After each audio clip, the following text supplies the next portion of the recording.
membuat panduan singkat elemen dasar HTML dan beserta penjelasannya. Semua tag elemen dasar ini digunakan untuk menetap dan memberi struktur pada konten HTML. Baiklah, kita mulai dengan tag H1 hingga H6. HTML memiliki 6 tingkatan heading, dari H1 heading paling penting hingga H6 heading paling kecil. Heading biasanya digunakan untuk memberikan struktur atau hierarki dalam sebuah dokumen. Berikut adalah contoh penggunaan tag H1 dan H2. Bisa dilihat dari samping ini. Dari tag ini, H1 adalah heading tingkat pertama, biasanya digunakan untuk judul utama, sedangkan H2 adalah heading tingkat kedua, biasanya digunakan untuk subjudul.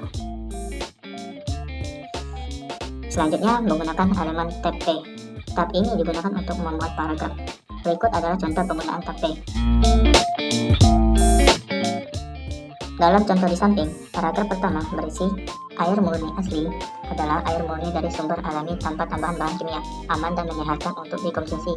Air H2O terdiri dari 2 atom hidrogen dan 1 atom oksigen. Setelah menggunakan tab P, saya akan menambahkan tab P. Tab ini digunakan untuk menampilkan teks dalam format bold atau tebal.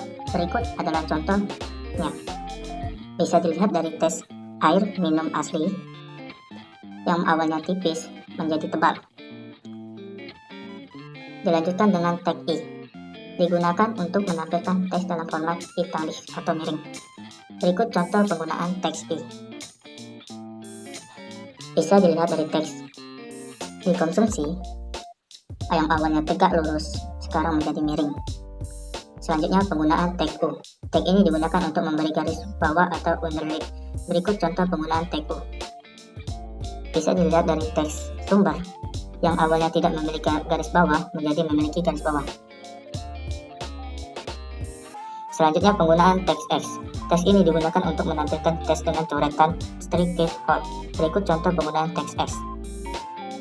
Bisa dilihat dari teks kimia yang awalnya tidak ada coretan, sekarang menjadi ada coretan.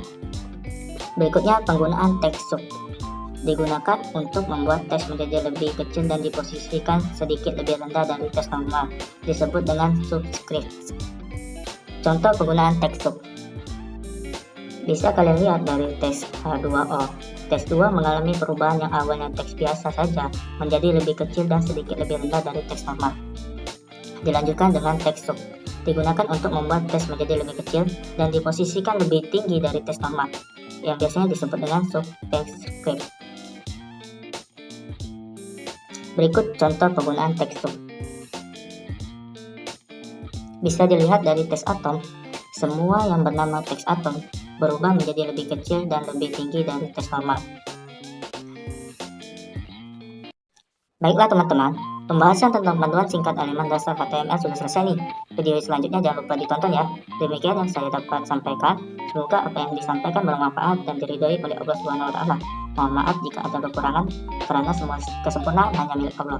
Marilah kita tutup dengan doa. Semoga Allah selalu memberikan pelindungan dan hidayahnya kepada kita semua. Waalaikumsalam warahmatullahi wabarakatuh.